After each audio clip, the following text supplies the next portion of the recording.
Olá, meus amigos, minhas amigas, sejam bem-vindos a mais um confronto de entrevistas e debates. Hoje estou aqui com um cara muito polêmico na internet. Esse cara aqui do meu lado já foi processado por juiz e até por deputada, meu amigo. Mas não recuou, não. Enfrentou todos os processos e acabou vencendo todos eles por comprovar que estava agindo correto, conforme as leis determinam. Estou aqui nada mais, nada menos do que com Daniel Fraga, um dos poucos jornalistas que ainda expressa suas opiniões no YouTube sem papas na língua. Tudo bem, Daniel? Tudo bem, João. Muito obrigado por você ter comparecido aqui no nosso programa Confronto. É uma honra ter você aqui. E nosso público não gosta muito de frescura, de ladainha. Então eu já vou começar esse programa aqui rápido, sem enrolação. Por que você foi processado pela Cidinha Campos e pelo juiz? Pela Cidinha Campos foi porque eu fui defender o blogueiro Ricardo Gama, né, que tomou 6 tiros lá no Rio de Janeiro. E teve aquele episódio que a Cidinha Campos foi na Assembleia Legislativa lá do Rio e ironizou o caso, né? Falou assim, que deveria... eu não lembro a expressão, deveria ter tomado, tomou 6 tiros, mas não tomou vergonha na cara, né? Quer dizer, ironizando, uma pessoa que toma 6 tiros, imagina, um deputado tirar sarro disso. Nossa, então quer dizer que o cara quase morreu, ainda ela tirou sarro. Exatamente, né? E é como eu falo, né? Político é um parasita, então ele tá arrancando dinheiro de todo mundo. Para chegar lá e ainda falar isso, aí o que eu fiz? Eu falei, eu vou fazer um vídeo e vou reclamar contra ela, né? E aí ela se doeu porque ela tinha se doído porque o Ricardo Gama, se eu não me engano, chamou ela de vagabunda e eu também chamei de vagabunda, mas ela também chama lá os colegas dela de vagabunda. Sim, né? Eu cansei de ver ela falando isso então, lá. ficou toda doída. Aí no dia lá ela me mandou uma mensagem no Twitter e falou que ia me processar civil e criminalmente, né? Aí eu nem respondi, ok. E aí realmente consta o processo lá no Rio de Janeiro, né? Só que até agora eu não fui intimado porque, enfim, por burocracia do Estado, né? Ela tinha que pagar uma taxa para pagar o oficial para vir me intimar e não pagou e ficou por isso. Talvez ela tá com medo, já que é ano eleitoral, não quer que fale dela. Isso, não, até para não se queimar, porque esse tipo de envolvimento o político não quer. Porque isso acaba, a censura, né? Ela acaba prejudicando o político. Então ele prefere deixar quieto. Então é bem provável que o ano que vem ela volte a agir, né? É bem provável. Lembrando que esse ano ela está tentando se eleger, né? E eu antecipei a agressão dela e já fiz vários vídeos, inclusive já mandei mensagem até para o partido dela, o PDT, eu falei, vocês estão apoiando alguém que apoia a censura, porque ela conseguiu uma tutela antecipada do juiz na época, que era para eu ou tirar o vídeo ou pagar uma multa de 50 mil reais. Aí eu falei, não é possível, eu não vou tirar o vídeo, né? Então, assim, tudo na base da força, né? Depois eles vêm dizer que defendem a liberdade de expressão, não defendem coisa nenhuma, né? Defendem até o ponto que você encostar no E esse juiz, cara, o que deu esse caso? Por que ele te processou e o que deu? Então, o juiz é de São José dos Campos, Luiz Guilherme Cursino de Moura Santos. É um juiz da Fazenda Pública de lá e ele tinha atuado como juiz eleitoral em 2012. Sim. Eu tinha feito vários vídeos comentando absurdos que os juízes eleitorais, inclusive nessa eleição eles vão fazer também, de puro autoritarismo, de querer, por exemplo, fechar o Facebook, querer mandar censurar conteúdo, etc. Então ocorre que tinha um candidato lá em São José dos Campos e fizeram uma montagem com o candidato. E postar no Facebook. Até aí, qual o problema? Todo mundo já viu uma montagem, né? É humor. Todo mundo sabe que é uma charge, né? Exato. E eles acabam dizendo que isso é um fato, querendo criminalizar e até banalizar as nossas coisas. Isso aconteceu com a TV Revolta. Exatamente. Exatamente, você já sabe muito bem disso. Aí eu li a decisão dele e dei risada, porque ele queria mandar tirar o conteúdo, como se adiantasse, porque basta você pegar aquele conteúdo e replicar em qualquer outro lugar. E ele ainda, o mais engraçado, ele queria os IPs de todas as máquinas que compartilharam aquilo. Quer dizer, ele deu a entender que aquilo estava armazenado na máquina de cada um, sendo que a gente sabe que o Facebook está na nuvem, tá lá nos servidores do Facebook, né? Sim. Então eu falei assim, olha, ele não sabe nem o que ele tá lidando, né? São pessoas assim, jurássicas, assim, não entende nem a internet mais, né? Sim. E acham que com uma canetada... E o pior é que são essas mesmas pessoas que estão querendo fazer o Marco Civil, né? Que aprovam, então, o Marco Civil até foi aprovado, mas enfim... depois a gente vai falar exatamente, disso. Mas só continuando rápido. Aí ele ficou também doído, né, por causa do meu vídeo e enfim, meteu um processo. Eu tive que ir até São José dos Campos, houve audiência de conciliação, eu não fiz conciliação nenhuma. Ele compareceu? Compareceu com a advogada, aí eu falei, olha, eu não vou esperar, não vou ficar esperando, levando porrada, né? Peguei e comecei a procurar todos os dados dele. Por exemplo, em julho do ano lá, se eu não me engano, eu não lembro se foi 2013, ele ganhou R$76 mil, né? Que era o período de recesso deles, né? E aí eu fui mostrando todos os meses quanto ele ganhava, porque até isso eles dificultam. Não é fácil você ir lá no Tribunal de Justiça e ver quanto eles ganham. Então eu mostrei tudo, escancarei, peguei dados públicos e mostrei. Aí conseguiram decretar segredo de justiça. Quer dizer, ou seja, para o processo ficar fechado, você vai ser massacrado em segredo, né? Aí felizmente eu consegui... Aí você não podia mais falar sobre o caso. Eu não podia, mas eu não tinha sido intimado e eu consegui, através de uma fonte anônima, essa decisão, divulguei. Um monte de gente fez vídeo e aí na segunda seguinte ele desistiu. Quer dizer, ele não aguentou a pressão da internet. Né? E nesse ponto a internet foi fundamental, né? Não, tem a Raquel Sherazade, que calaram a moça, o jornalista Paulo Martins, você viu, os caras não podem mais trabalhar. Então, no caso do Paulo Martins, o que ele preferiu fazer foi entrar para a política, porque pelo menos lá ele ainda pode falar, né? Porque o dia que cortar o microfone dele lá no Congresso, aí é porque o negócio tá feio. Porque o Bolsonaro, imagina um cara desse na televisão, como ele mesmo disse. Muita gente não gosta de mim também, mas então quer dizer que eu vou ficar apagando o vídeo de todo mundo, processando quem fala mal de mim? Isso daí não tem nexo. Né? Eles não querem a discussão, né? Em vez deles contra-argumentarem, mete um processo. Né? Mas isso acaba te encurralando, cara. Exatamente. Porque se um monte começa a te processar, você acaba parando de falar, você é obrigado. E isso está acontecendo e os brasileiros não estão percebendo. João, mas eu já percebi que eles são covardes, né? Principalmente quem vem do Estado. Por quê? Porque eles querem fazer tudo conforme aquele trâmite. Eles esperam, quando eles te processam, eles esperam que você haja como um cordeirinho. É isso que eles querem. Eles querem que você respeite, né, a autoridade. Sim. Quando você reage, aí eles se assustam. Sim. Né? Então ninguém pode tolerar esse tipo de... Não importa o argumento, entendeu? Você tá lá na internet não tem como você censurar. O mesmo caso, por exemplo, da Cidinha Campos, eu já pedi para um monte de gente replicar meu vídeo. Então, assim, se não for no YouTube, vai ser em outro site. Não tem como eles tirarem conteúdo. Uma vez que tá na internet, vai ficar para sempre. Então é ilusão, eles estão na idade da pedra. Mesmo porque muita gente pega o vídeo, posta em outro lugar, né? Não tem como. Tá lá, ficou meia hora ali, um cara já pegou, ele guarda, passa 2 dias, ele posta. Se deleta a conta dele, ele posta em outra, posta em Facebook, posta em Vimeo, posta em sei lá, tem um monte. Internet é uma nuvem, né, cara? Entrou... Exatamente. Muitos dizem que a Marina é o Lula de saia. Qual que é a sua visão sobre ela?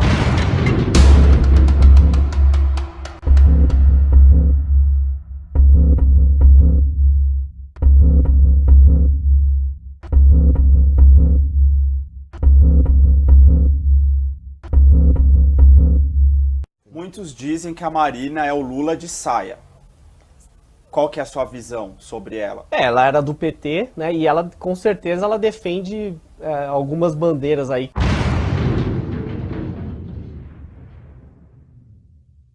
Você viu que o Google, se você fizer uma pesquisa, você consegue achar, né, nos analytics, nas análises dele, que o Brasil é o país que mais censura conteúdo na internet do mundo.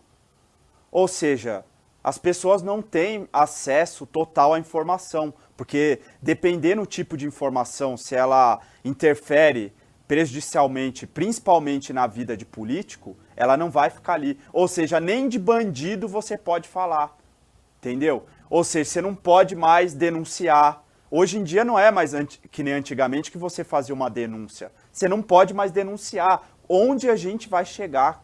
Exatamente, João. E inclusive, só para dar uma luz no fim do túnel sobre isso, já existem plataformas hoje que ainda não estão prontas, mas no futuro elas vão permitir você enviar conteúdo e que vai ser armazenado de forma descentralizada. Então, ninguém vai poder tirar. Então, de novo... Mas isso dentro do Brasil ou a gente tem que mandar para fora?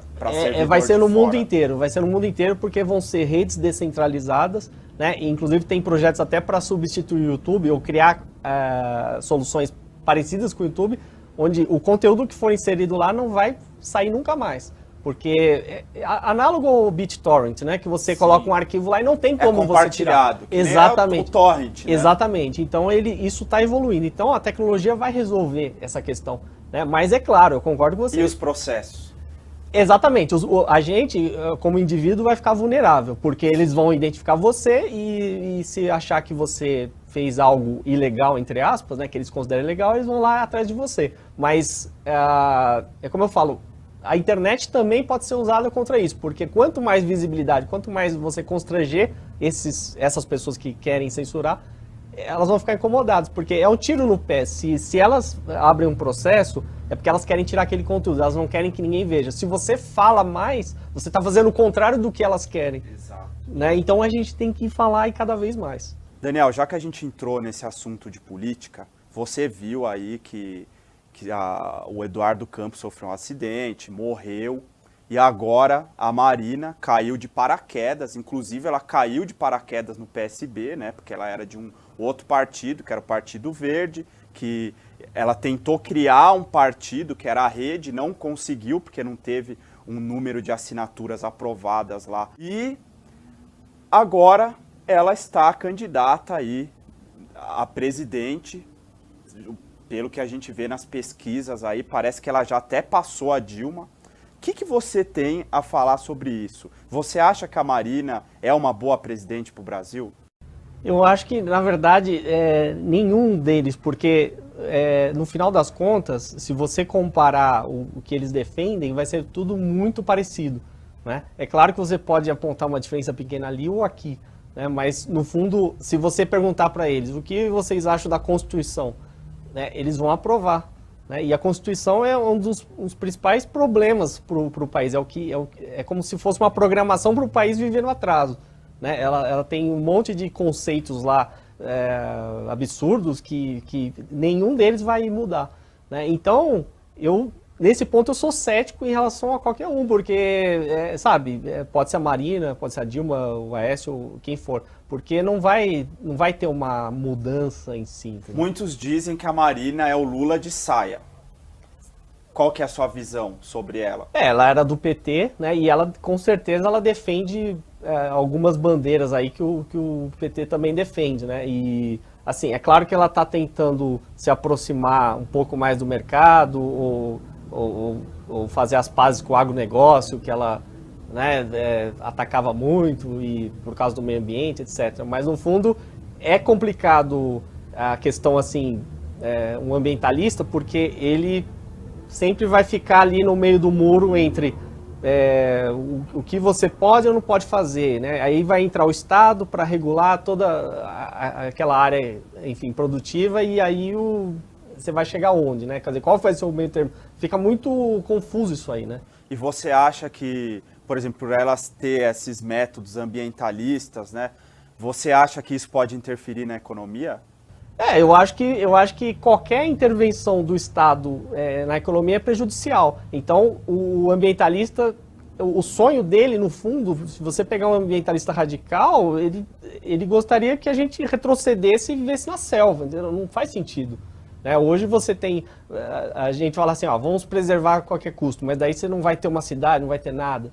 Né? Então, qual que é eu defendo muito mais que a privatização dos recursos para que eles sejam gerenciados de forma mais eficiente, não o Estado. O que você entrega para o Estado, por exemplo, ele abandona. Se você pegar, por exemplo, pega o Rio Tietê, até hoje eles estão tentando despoluir porque eles são completamente incompetentes, né? Ou qualquer outro você pega a Amazônia, vamos protegê-la, mas eles não conseguem proteger, né? Então, assim, não é dessa forma que eles vão atingir esse objetivo, entendeu? Ela pode ser bem intencionada, mas o método não vai dar certo. Você se sente prejudicado por esse governo atual? Por todo e qualquer governo, João, porque eu, como indivíduo livre, eu sou obrigado a pagar impostos para sustentar o Estado, né? Mas por que eu sou obrigado? Entendeu? Não é algo voluntário, não é algo que eu simplesmente escolhi como um serviço que eu vou contratar ali, eu vou comprar um produto ou contratar um serviço. O Estado, ele obriga. Se eu não pagar imposto, ele vai me punir. Se eu compro um imóvel, tem que pagar IPTU. Se eu não pagar IPTU, eu perco minha casa. Se eu comprar um carro, se eu não pagar IPVA, eu perco o carro, né? Se eu não pagar imposto de renda, um processo em cima e eu posso ser preso. Então, o imposto, o Estado tenta justificar porque diz que vai retornar serviços públicos, mas e se eu não quero esses serviços? Entendeu? E se eu quero trabalhar e manter minha renda e eu mesmo pagar pelos meus serviços? Sim. Entendeu? Então, no fundo, a questão é muito pior, né? Vai além de um governo específico. A própria ideia do Estado é que é falha.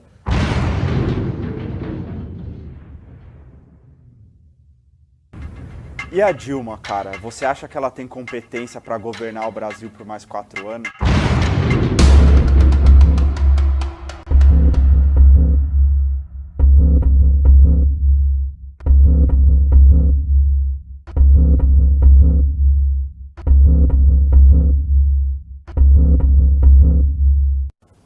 E a Dilma, cara? Você acha que ela tem competência para governar o Brasil por mais 4 anos?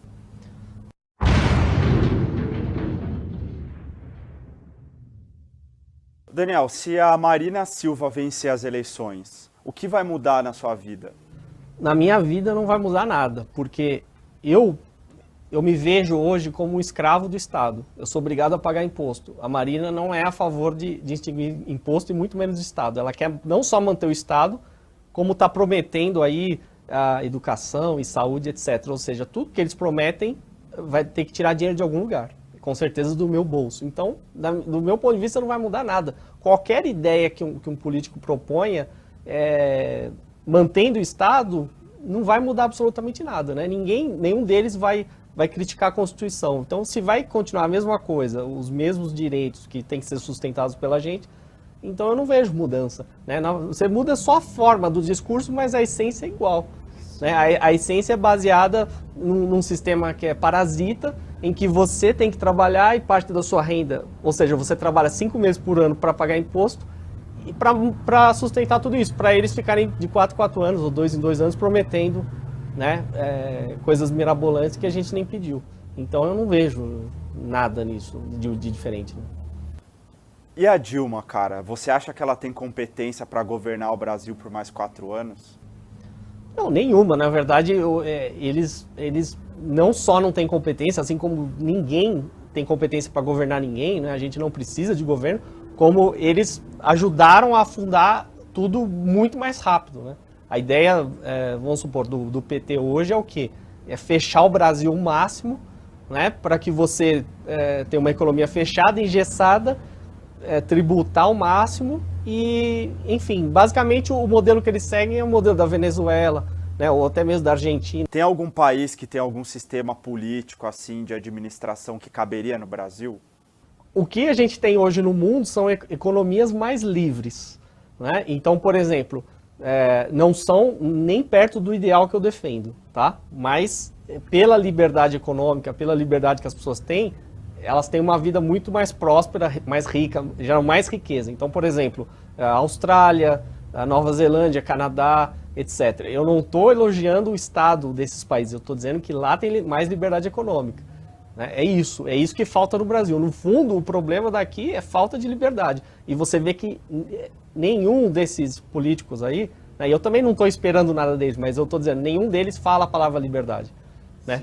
Você tem, por exemplo, esse PSOL aí, que é uma incoerência, que é socialismo e liberdade, são coisas incompatíveis. Né? Como é que parece que eles colocaram liberdade como se fosse uma desculpa para o termo socialismo. Né? Então, enquanto a gente não buscar liberdade, a gente não vai chegar a lugar nenhum, João.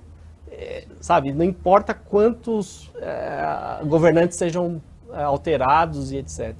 Daniel, mudando um pouco de assunto agora, já falamos bastante de política, por que você começou a fazer vídeo no YouTube? Quando foi? Por quê? O que te motivou? Na verdade, eu tenho um outro canal, que é o Defraga, que é de 2007, que eu comecei a fazer alguns vídeos bem toscos, com câmera ruim, etc. Aí eu acabei desistindo, né? Aí passaram-se 3 anos, eu tive um problema com uma quadra de esporte atrás de casa, tive um atrito com um cara, e aí ele acabou me ameaçando. Né? Aí eu resolvi comprar uma câmera, né? Eu ia comprar um gravador, justamente para caso ele fizesse, eu gravaria. Mas aí, como eu já estava com a câmera, eu falei, não, vou começar a mostrar alguns problemas da rua, coisa que está errada, etc. Sim. E depois eu comecei a falar. E aí foi.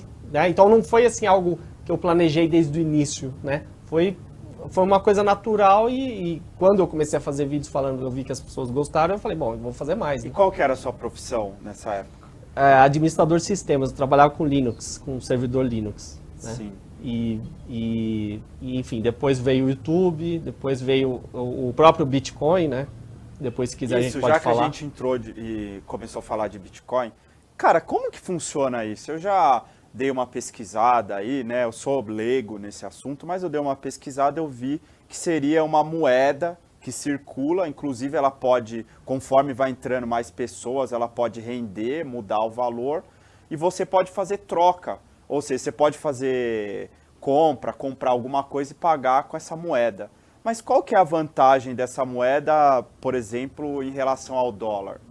Então, o Bitcoin é a primeira moeda digital descentralizada do mundo. Então ela não está vinculada a nenhum governo, nenhum estado, nenhum banco central, nenhuma empresa, nada. Ela é uma rede completamente descentralizada, mantida pelas pessoas que participam dessa rede.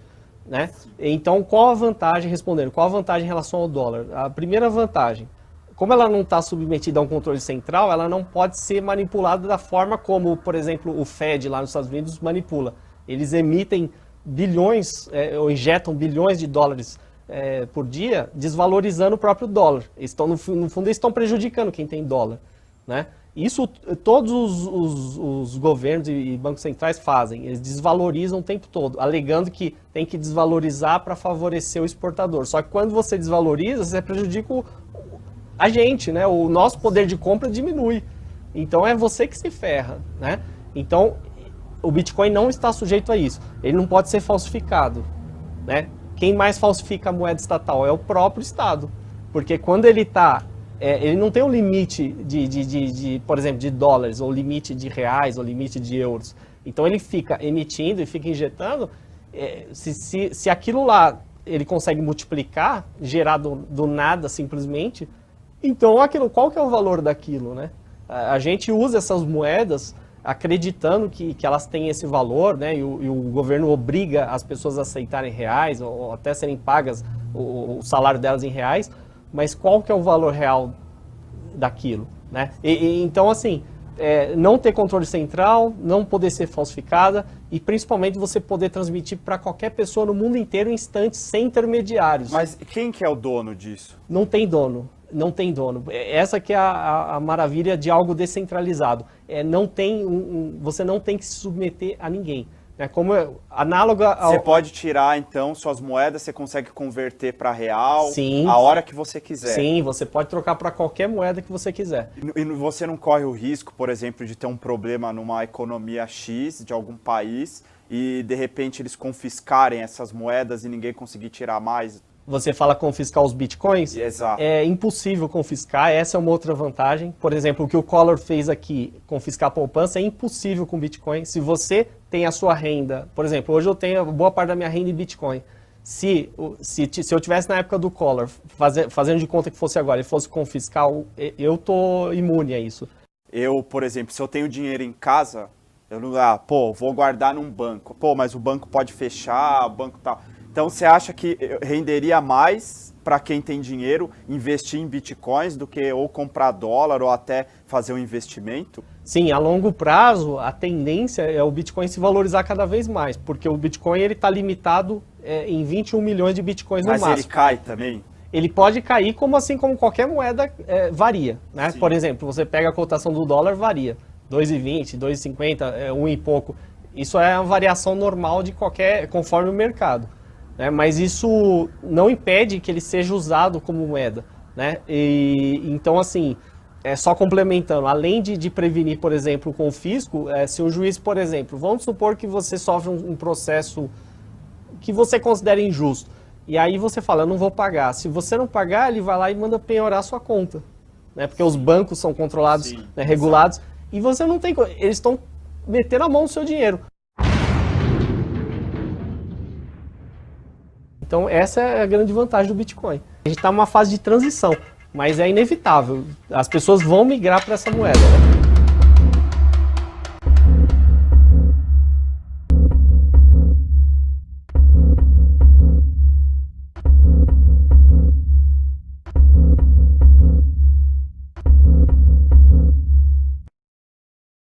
Então essa é a grande vantagem do Bitcoin. A gente está numa fase de transição, mas é inevitável. As pessoas vão migrar para essa moeda.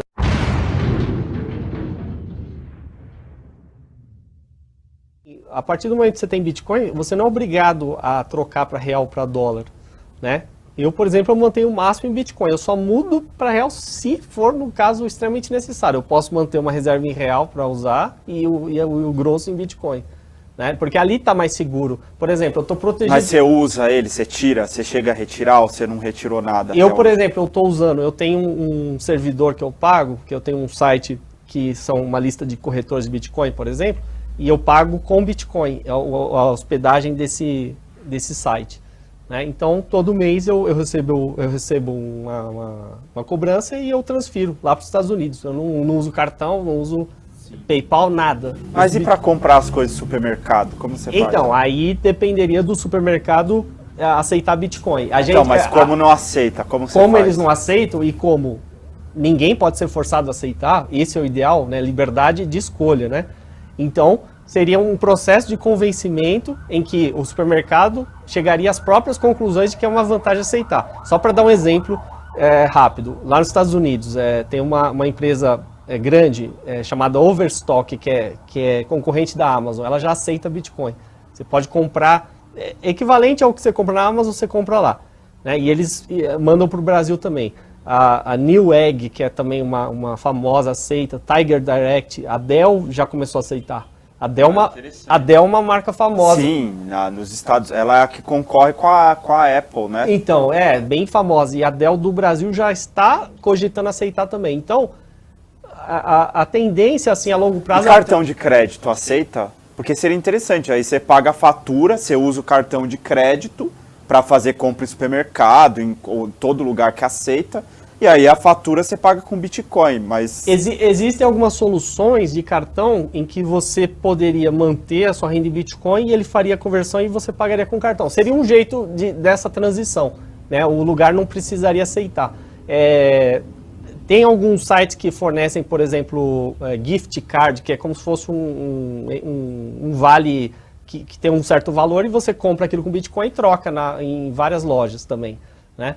Então, assim, existem várias soluções. A gente está numa fase de transição, mas é inevitável. As pessoas vão migrar para essa moeda. Por exemplo, vou pegar o caso da Argentina, que dá para a gente criticar bem. Tudo que a Argentina está fazendo está tudo errado, né? E lembrando que ela tem apoio aí da Dilma, né? Então, o que eles fizeram? Lá eles têm uma inflação, se eu não me engano, chega a 40% ao ano, ou seja, o peso argentino não está valendo nada. Sim. Ninguém quer peso argentino, o argentino odeia o peso argentino, Sim. Eles querem dólares. Eles chegaram a até colocar restrição ao dólar, né? Que é o famoso dólar blue, né? No mercado paralelo. Então, ou seja, lá o Bitcoin também já está prosperando, porque é uma moeda muito mais segura. Que nos valoriza. Exatamente, né? Não tem interferência sabe, ao sabor do governante, porque você pode até ter um governo que seja mais liberal, etc., mas de repente elegem um outro, Sim. e aí ferrou tudo. Então você não pode confiar num negócio que muda, sabe? É muito preocupante isso aí, e é isso que vai acontecer. Os próprios Estados Unidos, eles estão injetando bilhões e bilhões de dólares, né?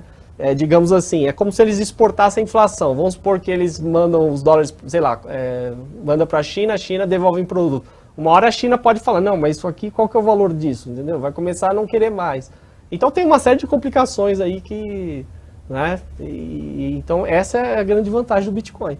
No governo do PT, ficou evidente o aumento da censura na TV, rádio, internet, teatro, em todos os meios de comunicações possíveis e imagináveis. O ator reconhecidíssimo no Brasil, o Antônio Fagundes, que viveu na ditadura militar, chegou a dizer que a censura do governo do PT chega a ser maior do que a época em que ele viveu na ditadura, como foi o caso do José Wilker, que também disse algo relacionado pouco antes de morrer. O vlogueiro Ricardo Gama foi baleado e só não morreu por um milagre. Levou vários tiros na porta de seu apartamento lá no Rio de Janeiro, após denunciar o Sérgio Cabral e o Lula. Já o jornalista Mosquito, lá de Santa Catarina, também morreu misteriosamente logo após denunciar o governo do PT. Raquel Sherazade sendo criminalizada por deixar suas opiniões, Paulo Martins do SBT, a jornalista Vandome, entre outros artistas, todos eles sendo processados pelo governo do PT. Daniel, você acha que isso pode ser uma perseguição do governo para censurar a mídia, inclusive os jornalistas aqui da internet, que fala sem papas na língua?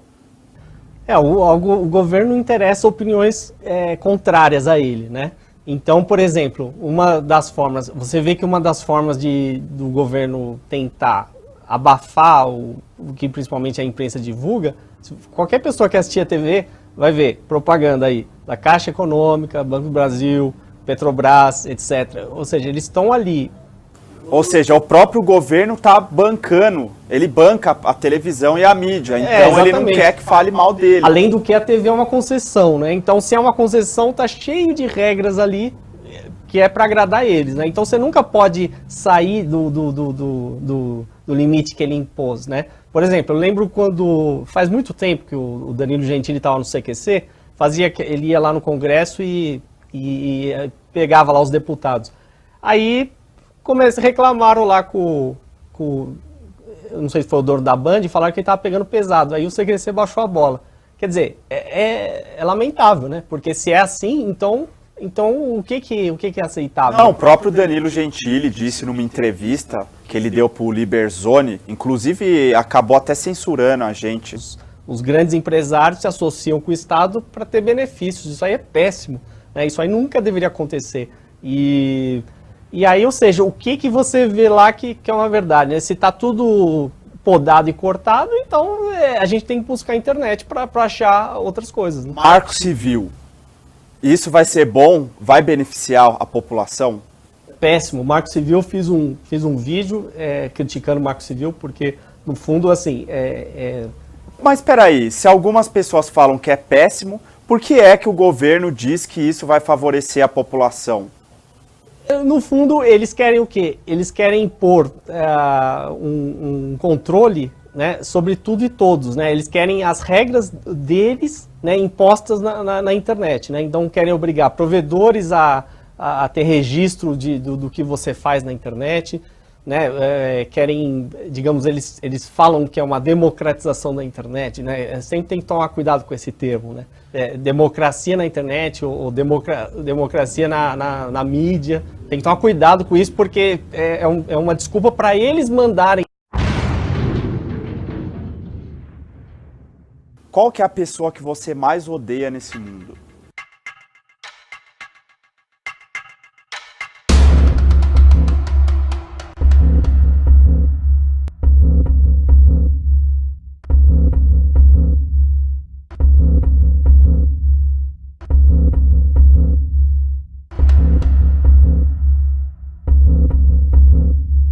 Qual que é a pessoa que você mais odeia nesse mundo?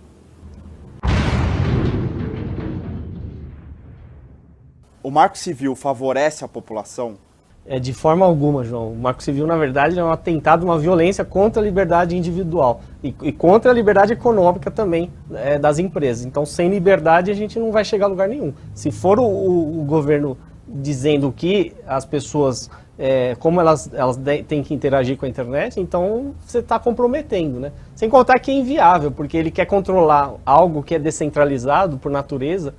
Não adianta ele querer atacar provedores aqui, ou colocar regrinhas aqui dentro desse espaço que a gente chama de Brasil, se eu posso usar servidores externos, né? Não, porque quem divulgou o Marco Civil como sendo uma coisa boa para o povo foi o Gilberto Gil, né? Inclusive ele me surpreendeu, inclusive acabou me enganando, e hoje eu gostava, vou te dizer, eu gostava do Gilberto Gil. Hoje em dia, cara, eu tenho nojo desse cara, eu não posso nem ouvir falar desse cara na minha frente, porque ele enganou a população.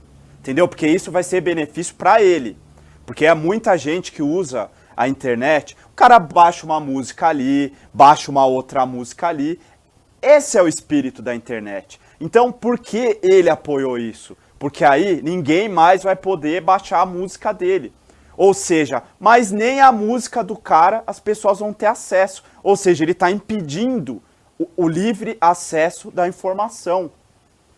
Exatamente. Não, é um absurdo. Você pedir para o provedor ter registro, eu não lembro o tempo agora, mas de tudo que se faz, isso aí é completamente ditatorial, né? Autoritário, né? Depois eles falam que vão dizer que é para sua liberdade. Coisa nenhuma. É para ficar mais conveniente para eles, sempre. Não, inclusive nos Estados Unidos eles tentaram fazer isso. Você lembra daquela sopa, pipa lá, que o povo derrubou, né? Sim, sim. Não, inclusive, olha a hipocrisia. Vamos pegar a Dilma, por exemplo. Ela, por exemplo, teve esse caso do Edward Snowden, que revelou lá que o governo americano estava espionando. Ok, perfeito, tá espionando, tá errado e tal. Só que o governo daqui também espiona. Exatamente. Então, eles são hipócritas. Exatamente. É um tentando... Qual país que não quer espionar o outro? Então, assim, eles criticam o outro, mas eles fazem igualzinho. Né? Exatamente. Inclusive, essa lei de regulamentação... começou a surgir nos Estados Unidos, exatamente para censurar. Foi exatamente isso, porque os políticos lá estavam preocupados, né, com as pessoas podiam falar, acabava prejudicando campanha desses vagabundos, né? Então eles quiseram lançar isso daí para censurar. Aí o Brasil, que não é nada bobo, cheio de político corrupto, hoje em dia, por exemplo, você não pode mais fazer um vídeo. Você vê o deputado lá, esqueci o nome dele agora, inclusive do PMDB, sumiu o nome agora na cabeça. É até bom não falar o nome de um vagabundo desse, porque depois vem até aqui querer processar a gente. Mas esse vagabundo aí, ele criou um projeto de lei que você não pode mais falar de deputado e postar o vídeo lá. Ou seja, você falou, eles podem abrir um processo judicial e pedir para o YouTube tirar o vídeo. Ou seja, o YouTube não é mais aberto. Então, o Marco Civil, pelo que eu vejo agora, ele vai começar a pegar nesse novo governo aí, né? Porque eles armaram esse cerco aí, né? Cercaram para 2015 começar a agir. Daniel, esse quadro aqui é um jogo rápido. Eu preciso que você responda as perguntas da forma mais rápida possível, com o menor número de palavras. Tá bom? Qual que é a pessoa que você mais odeia nesse mundo? Qualquer político, qualquer estatista... Não, uma pessoa específica. Uma pessoa específica? Quem está mais prejudicando? Vamos colocar o Lula aí, um exemplo. Né? O Lula é péssimo para o Brasil. A Marina Silva pode ser uma boa presidente para o Brasil? Não. Por quê? Porque ela vai continuar a agenda do Estado, o que o Estado prega ela vai reforçar e não vai ter mudança significativa. Você é a favor da pena de morte? Então, aí a gente tem que definir o que é pena de morte.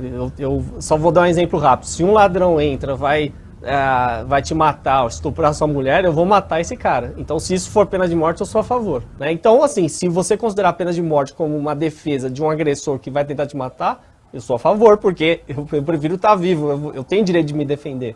Né? Então, a gente teria que defender o quê? Eu ter acesso a armas, né, livremente, a serviço de segurança e resolver esse problema eu mesmo, não contar com o Estado. Você já portou uma arma? Não. Você tem vontade? Tenho vontade. E por que você não tem arma? porque é muito burocrático, né? Uma vez eu fiz um vídeo sobre os requisitos para ter o registro de arma de fogo, é uma série de requisitos para ter o registro, não era nem o porte, né? Então, ou seja, ele já dificulta que você se defenda em casa. Na rua, então, pior ainda, né? Hoje, eu já sou a favor até que as pessoas tenham arma, mesmo que seja ilegal, porque é melhor você ter uma arma e poder se defender do que você ficar esperando a burocracia lá, por exemplo. Inclusive, isso também foi culpa do Lula, né? Do Estatuto de Desarmamento. Sim. A Polícia Federal autorizar que você vai poder ter uma arma. Eles negam a maioria dos pedidos, né? Então, você não vai conseguir ter arma. Então, é melhor a gente ir pro lado ilegal e ter uma arma e ficar vivo do que esperar. É igual aquela senhora lá do sul que entrou um cara na casa dela, ela matou, fez bem. Ela vai esperar o cara matar ela ou estuprar ela? Não, né? Você se sente seguro no Brasil? Não, de forma alguma. São mais de 50 mil homicídios por ano no Brasil, todo ano, né? Isso é mais do que foi na guerra do Iraque. E a gente pode morrer a qualquer momento. A gente tem essa falsa sensação, a gente tenta viver como se não fosse morrer, mas eu posso morrer agora saindo daqui, né? Sim. Então, assim, e aí? Como é que faz, né? Você já foi assaltado? Já fui assaltado 2 vezes. Supostamente a mão armada, apesar que eu não vi a arma, mas enfim, fui assaltado, né? Onde estava o Estado? É isso que eu me pergunto, né? E se eu tivesse uma arma, eu poderia ter me defendido, né? Então é isso, a gente está vivendo num ambiente extremamente inseguro, né? Esse ambiente controlado pelo Estado é perfeito para todo tipo de bandido, ladrão e o que for, porque é onde, como eu falei, são 50 mil homicídios por ano e 92% deles não são resolvidos. A gente não sabe quem é o autor. Então, ou seja, conclusão, vale a pena você matar para quem vai matar, porque a chance de você ser pego é mínima, né? E os poucos casos que eles pegam, eles fazem um estardalhaço para tentar compensar a incompetência deles no resto. Mas é isso. Não tem jeito, João. Ou a gente se arma, né, para a gente poder se defender, ou ter serviços de segurança privados melhores, né, e de preferência sem imposto para eles ficarem mais baratos, mais concorrência, ou a gente não vai chegar a lugar nenhum, né? Você pode pegar exemplos práticos. Nos Estados Unidos, o pessoal tem arma, tem mais acesso a armas. Eu não estou falando que é perfeito lá, mas tem mais armas. Na Suíça, a população super armada, né? Nem o Hitler teve coragem de invadir a Suíça. Então, tá na hora da gente cair essa ilusão de Sou da Paz, essas besteiras, entendeu? Instituto Sou da Paz. Esses caras têm que defender a violência, né? Porque eles querem desarmar todo mundo, mas, óbvio, né? Quem vai te agredir não fica desarmado, né? Qual é a pessoa que você mais odeia aqui no YouTube?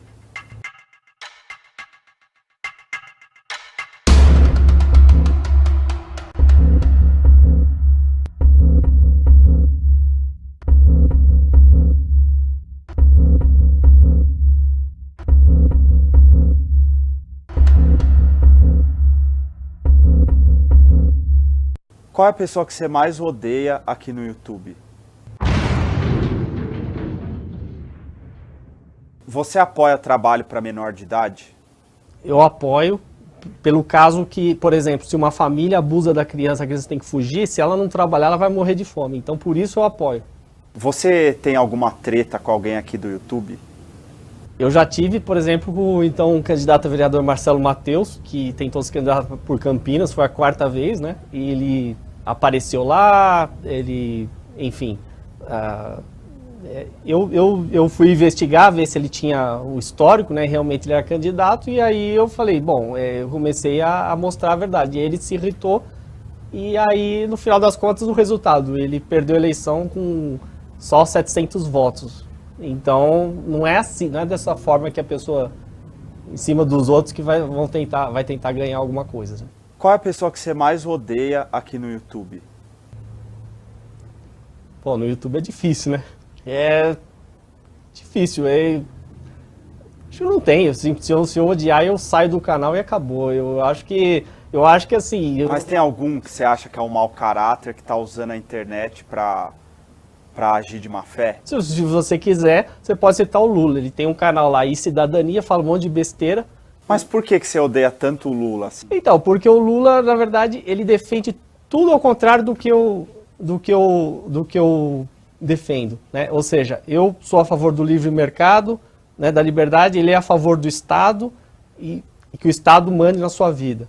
Né? Eu sou a favor de trocas voluntárias e ele é a favor da coerção contra pessoas pacíficas. Ele tem milhões de soluções para todos os problemas e a culpa nunca é dele, né? Você já reparou que a culpa é sempre dos outros, né? Ele até falou uma vez, falou assim, a culpa é de pessoas brancas com olhos azuis, né? Sim.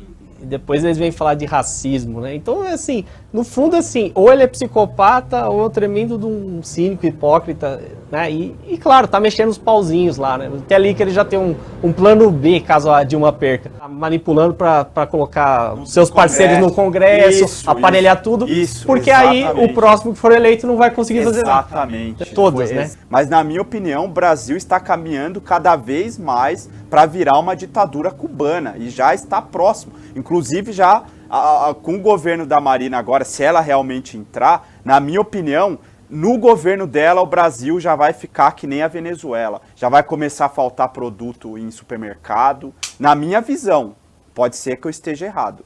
Ou Venezuela ou Argentina, porque é por ali, Bolívia, exatamente, Equador. Porque é gente que não tem preparo com a economia. O nosso maior problema hoje no Brasil é a economia. E falta de liberdade, principalmente. Exatamente. Você não tem, para você abrir uma empresa é difícil, para fechar mais ainda, para contratar, demitir, você não tem liberdade para nada. Tem gente que, eu vi uma matéria outro dia que o cara, ele produzia aqui, ele deixou de produzir para importar da China. É melhor, Sim. Porque não tem como você produzir mais nada. Mas aqui. isso é normal, isso é normal no Brasil. Então, exatamente. Isso é normal, olha a que ponto a gente chegou. Então é isso. Bom, Daniel, foi muito boa a nossa conversa. E para terminar, eu queria que você deixasse aí seu canal para as pessoas conhecerem seu trabalho. Quem não conhece, né? Acredito que muita gente que está assistindo aqui já te conhece, que você é um cara bem famoso aí no YouTube. Mas deixa aí pro pessoal, dá aí pro pessoal, pode falar com eles aqui nessa câmera, pode falar aí com o pessoal. Certo. Então, eu agradecer, João, de novo a oportunidade e quem quiser conhecer o meu canal, Daniel Fraga BR. Se você quiser mais ideias sobre liberdade, anarcocapitalismo, enfim, defender a sua liberdade individual, acesse e veja meus vídeos. Todo mundo é bem-vindo. Lá não tem censura, você pode comentar à vontade, se quiser criticar, fica à vontade. O confronto de entrevistas e debates fica por aqui. Se você gostou da entrevista, clique em gostei, favoritos e compartilhe o vídeo nas redes sociais para nos ajudar a divulgar. E não se esqueça, se inscrevendo em nosso canal, você poderá ficar sabendo sobre novas postagens. Muito obrigado pela audiência, um grande abraço a todos vocês e até o próximo confronto, entrevistas e debates.